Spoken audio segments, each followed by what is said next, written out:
Do you really need winter tires? This is a very generalized video. It's not specifically about my WRX, but I'm gonna give you guys a quick rundown on whether or not you need to buy winter tires, whether it's an absolute scam, whether you're wasting your money, should you just have all-wheel drive, do you need winter tires if you have rear-wheel drive?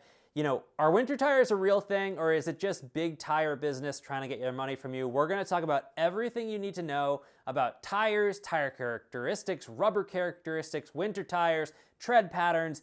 Literally, like, you're gonna finish this video and you'll know for the rest of your life, at least until tires change their physics and their components and their chemistry makeup, you're gonna know whether or not you need winter tires. So let's get into it. So we have a long history, especially in the United States, but basically capitalism has created this long history of telling people they need things when they don't actually need them.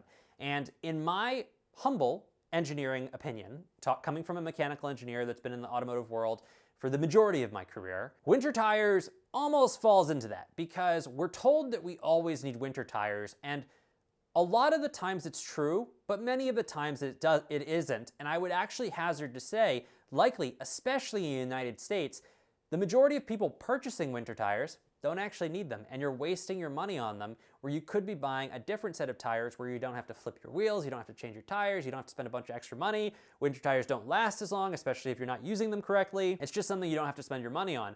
Conversely, there are areas where winter tires are very important and important to your safety, and it's something you can spend your money on to if you want to spend your money on it, and let's talk about it. Tires in general. There are a few components about tires and what you need to understand about tires and what makes a good tire. First off, we're gonna talk about the winter season, we're gonna talk about the summer season, we're gonna talk about where you live and what you should do, and then ultimately we're gonna talk about long-term care, because that's also something that most people don't understand too. So let's get into it. Tires. All tires are the same in that they all are a composite of rubber. You know, actually every brand has a slightly different formula, but they all come down to one large characteristic for the material, and it's called the ice transition state temperature, number, value. Basically, it is a factor that describes the rubber's ability to perform in certain temperatures. What does that really mean? Certain types of tires are made out of a component, right? We're gonna call it rubber for this video. It isn't really a complex material. They're made out of a material, actually, we'll call it a material, that has different characteristics. A summer tire isn't going to perform optimally and in cold temperature because the compound that creates that tire isn't designed to go down to that temperature. Conversely, a winter tire is designed to operate like a normal tire at lower temperatures, but will then struggle at higher temperatures.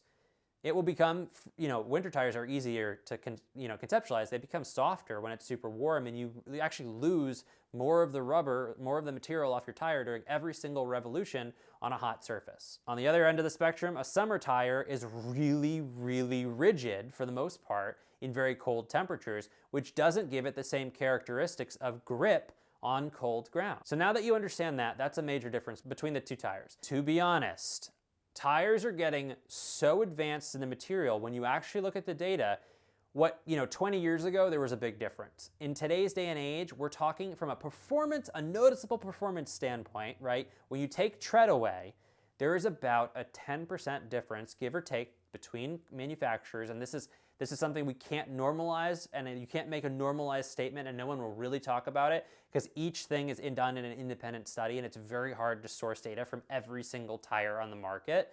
But it's so insignificant. The more important thing is the tread pattern and how the tread pattern interacts with the tire. But don't get lost, there is about 10% or 10 to 20% if you get really good winter tires. So that compounds with the difference in tread. But you must understand, it does make a difference. You know, there is tangible difference. We know from stopping distances that a winter tire, and maybe we should start here, a winter tire in snow will stop in half the distance, if not more, than your average summer tire. Clear data. Data is public. Each test organization does it slightly differently, but we know that's a fact. Then what it really comes down to is your tread pattern. Now, your tread pattern on winter tires is vastly different. They're designed to hold snow in a different way than a summer tire. In fact, not to be hidden, summer tires are not really designed around snow. That is where the all-season comes in. The all-season is designed to deal with material, whether it's snow, dirt, grime, whatever it is. It's designed to deal with a little bit more material and material dispersion during the rotation of the wheel to allow for enhanced grip during that situation, where a summer tire is really not. They're meant for pavement.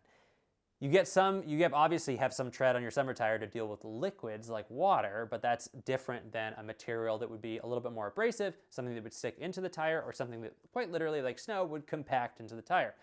Snow tires, conversely, have complex tread patterns that actually make a difference. Oh my goodness, a lot of the older generation, I've noticed, think that tread patterns are a scam. They're absolutely not. They're modeled with computational fluid dynamics, and they're designed to take a certain amount of snow, pack it in, and then disperse it through the tread pattern to then let it come off of the tire during revolution. That's when you see cars that are like, driving very fast with really good tires, you see basically these arcs of snow being flung behind them, and that's because that tread pattern is accurately working with the tire to catch, hold, and disperse the snow. Now, each tread pattern has a different characteristic. Some of them carry snow. Basically, you don't want to just have snow around your tire because then it's doing nothing.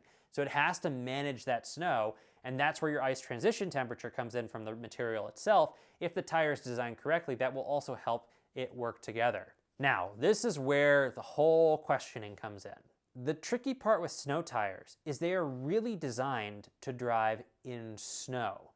When you take away snow and you have, let's say, a volatile winter where you have periods where you don't have a lot of snow or ice on the ground, and you conversely have snow on the ground, that's when it starts to become confusing. Because in snow, there's absolutely no doubt. Let's just quell it here. A snow tire is going to be better than a summer tire.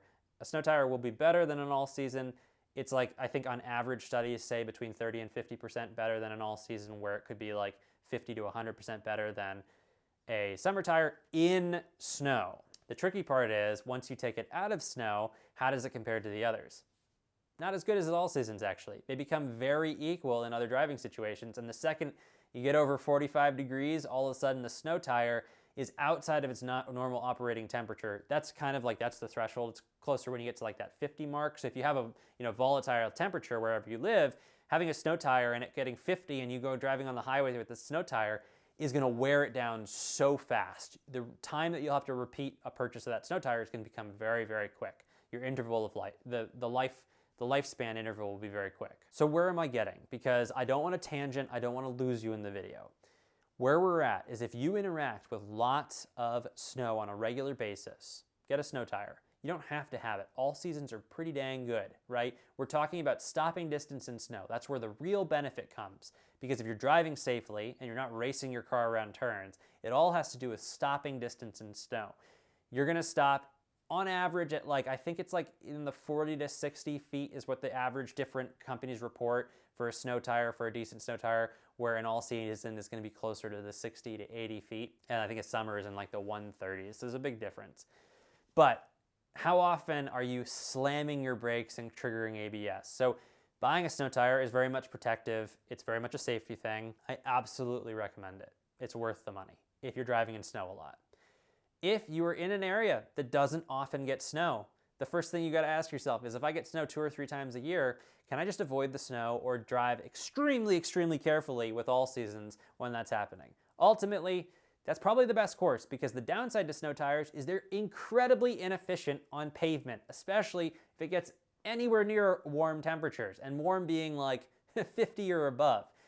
They're less fuel efficient, they don't last as long, and actually, the warmer it gets and the drier it gets and the more pavement content during warm temperatures they get, the less grip you get. It actually is the opposite way. So if in a summer condition, right, this is something that's really important to understand, because a lot of people think you're just like over gripping. Not the case.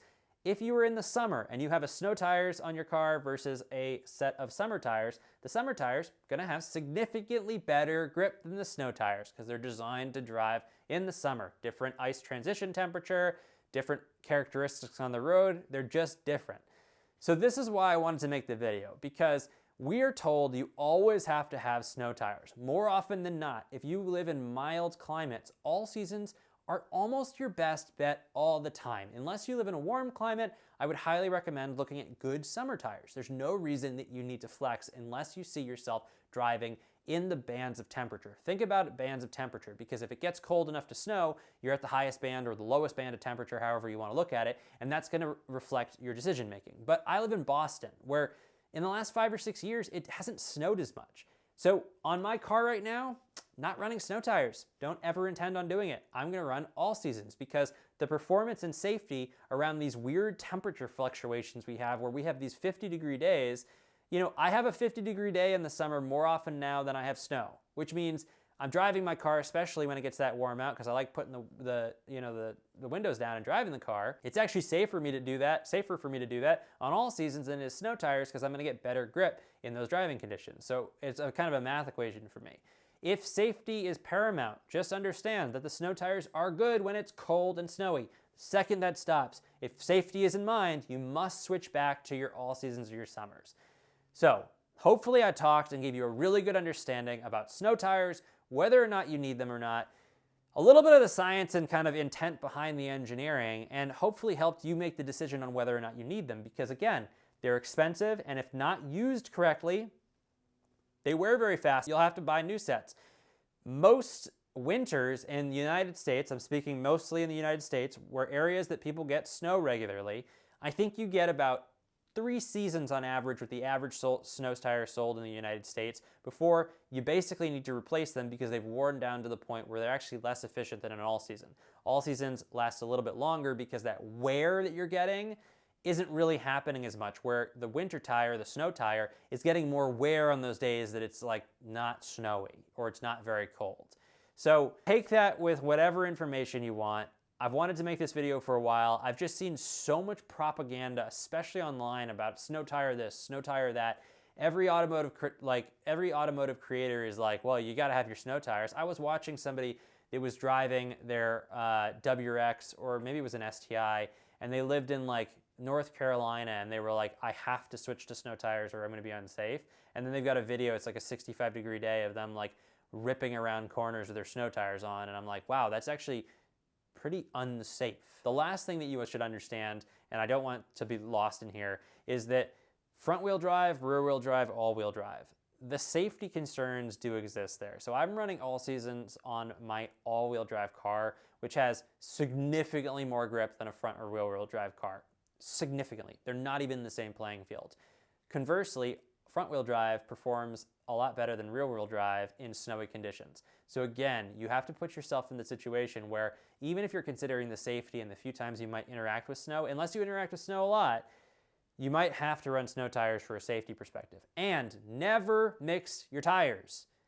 Let me say that again. I'll make a whole nother video on this, but never mix your tires. If you've lasted this long, if you ever get a flat tire and you need to replace one tire, replace them all, because you're gonna ruin the other 3 tires and ruin the brand new tire. Tires have to match, they have to be rotated often, their tread needs to be balanced. Oh my goodness, that's something you need to do. Hopefully you guys enjoyed the video. Hopefully you learned something here. If you like the format where we're making content around the cars and less about my WRX, let me know in the comment section below. If you're here and you've watched this far through and you're not a follower because of my WRX, I'd also really like to know, because I want to know if this video actually brings in anyone else other than the WRX community. So otherwise, I'll see you guys in the next video.